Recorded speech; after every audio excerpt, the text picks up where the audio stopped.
What's up mga karekrod? Alam niyo ba na ang Taiwan ay nangangailangan ng mahigit na 800,000 workers? Yes po, tama ang narinig ninyo. Sa bidyong ito ay pag-uusapan natin ang mga oportunidad na ito mula sa Taiwan. Kaya kung interesado ka, panoorin lamang po ang buong detalye ng bidyong ito. Sa bidyong ito ay pag-uusapan natin ang mga sumusunod. Taiwan kailangan ng workers? Dahilan kung bakit kailangan nila ng workers. Benepisyo sa pagtatrabaho sa Taiwan? Mga in-demand jobs sa Taiwan? Mga general requirements sa Taiwan? At application process.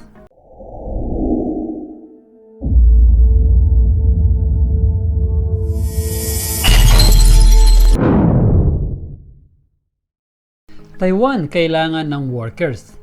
Sa kasalukuyan, kinakaharap ng Taiwan ang malaking pangangailangan para sa mga manggagawa at mga Pilipino ay prioritize. Ayon kay Cesar Chavez Jr., ang kinatawan ng Taiwan Labor.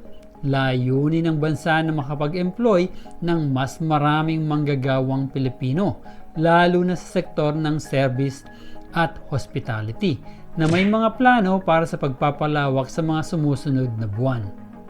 Inaasahan na magkakaroon ng pahayag tungkol sa target na 800,000 na manggagawa sa Disyembre. Dahilan kung bakit kailangan nila ng workers. Ang pangailangan para sa mga dayuhang manggagawa sa Taiwan ay nagmula sa iba't ibang mga dahilan. Ang sektor ng serbisyo at hospitality ay nangangailangan ng karagdagang manggagawa upang maglingkod sa lumalagong pangailangan ng mga residente at turista ng bansa. Dagdag pa rito, mataas ang demand para sa mga English teachers na Pilipino dahil mayroong bilingual na programa sa Taiwan. Benepisyo sa pagtatrabaho sa Taiwan. Ngayon ay pag-usapan natin ang mga benepisyo ng pagtatrabaho sa Taiwan para sa mga Pilipino. Mas mataas na sahod at benepisyo. Ang Taiwan ay nag-aalok ng malaki-laking sahod kumpara sa maraming nagtatrabaho sa Pilipinas.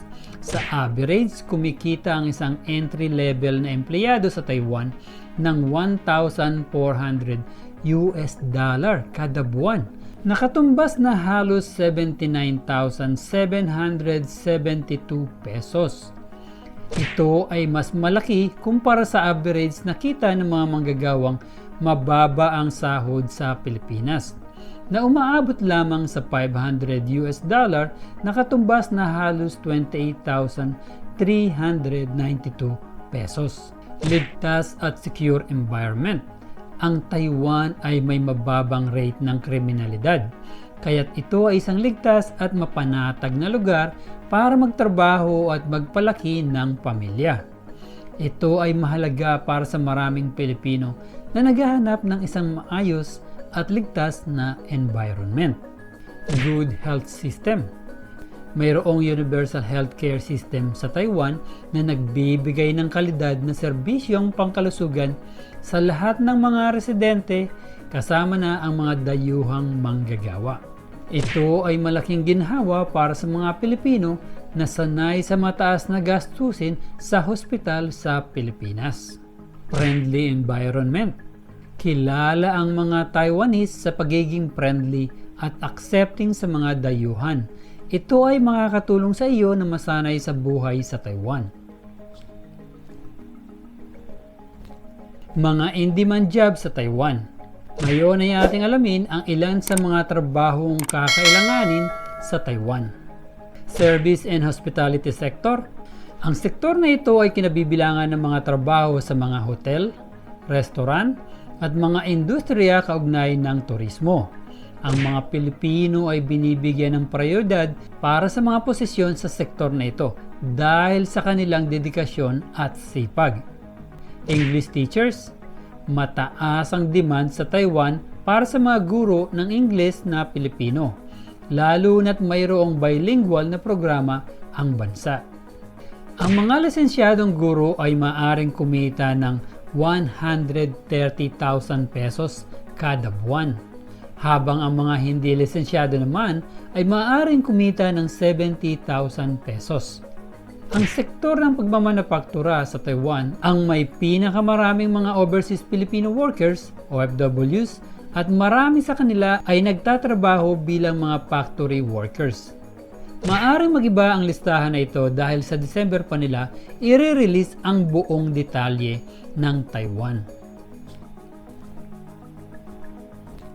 Mga general requirements sa Taiwan: kapag ikaw ay mag-a-apply para sa trabaho bilang factory worker sa Taiwan, kinakailangan mong matugunan ang ilang mga kwalifikasyon kabilang ang valid na passport na hindi bababa sa 6 na buwang visa mula sa iyong inasam na pananatili sa Taiwan. High school diploma. Sa ilang mga trabaho ay maaaring hilingan din ng vocational diploma o technical certificate. Walang record ng krimen na kinakailangang patunayan sa pamamagitan ng police clearance certificate mula sa Pilipinas.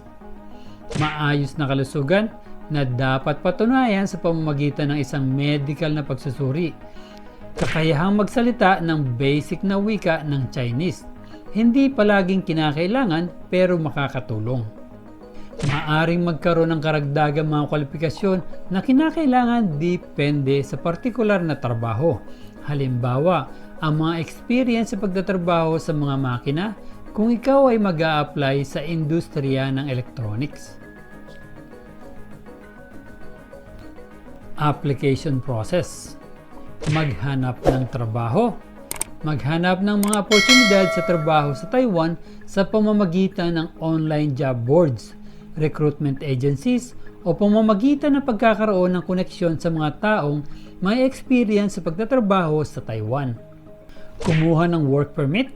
Ang iyong employer sa Taiwan ang kinakailangan mag-apply para sa work permit para sa iyo sa pamamagitan ng Ministry of Labor. Mag-apply para sa visa. Kinakailangan mong mag-apply para sa visa sa isang Taiwanese embassy o consulate sa Pilipinas. Pumasa ng medical na pagsusuri. Dapat kang pumasa sa isang medical exam upang tiyakin na ikaw ay fit para sa trabaho sa Taiwan. Pumunta sa Taiwan. Kapag mayroon ka ng lahat ng kinakailangang dokumento, maaari ka nang pumunta sa Taiwan at magparehistro sa mga awtoridad ng immigration. Mga iba pang mahalagang impormasyon tungkol sa Taiwan.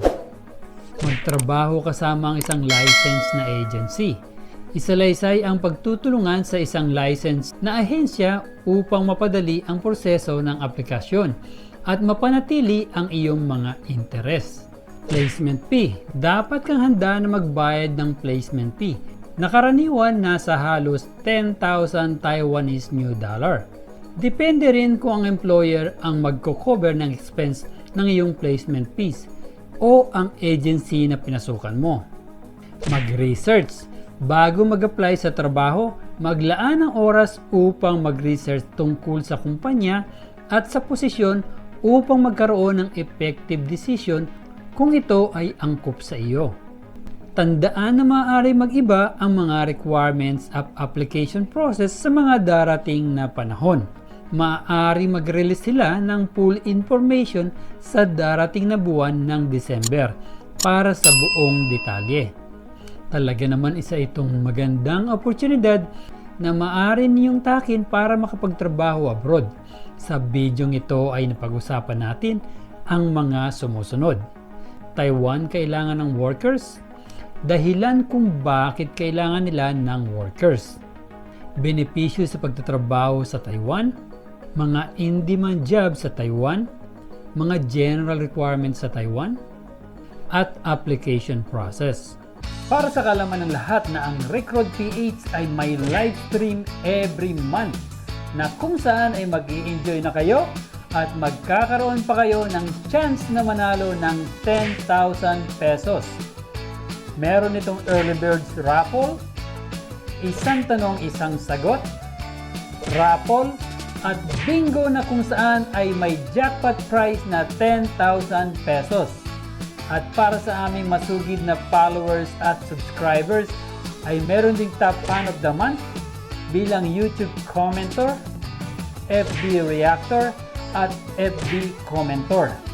Halina at samahan niyo ako at siguradong mag-enjoy kayo sa mga bagong video at marami pang chance na manalo ng malaki pang premyo sa aming live stream. Sana ay may panibago kayong natutunan. Please abangan ang aming mga susunod pang mga video at sigurado mag-enjoy kayo at marami kayong matututunan. At kung may mga katanungan kayo tungkol sa ating napag-usapan, huwag po kayong mag-alangan na ilagay ang inyong mga katanungan sa comment section upang mabigyan po namin kayo ng kasagutan. At please huwag kalimutang mag-like, share, and subscribe at hit the notification bell pati ang all para lagi kang updated sa aming bagong video.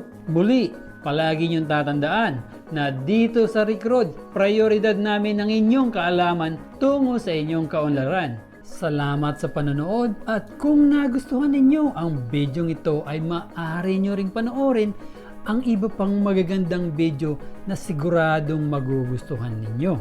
Para sa suggested video, dito. Para sa napakagandang playlist ng mga video, dito. At pakisubscribe na rin po dito.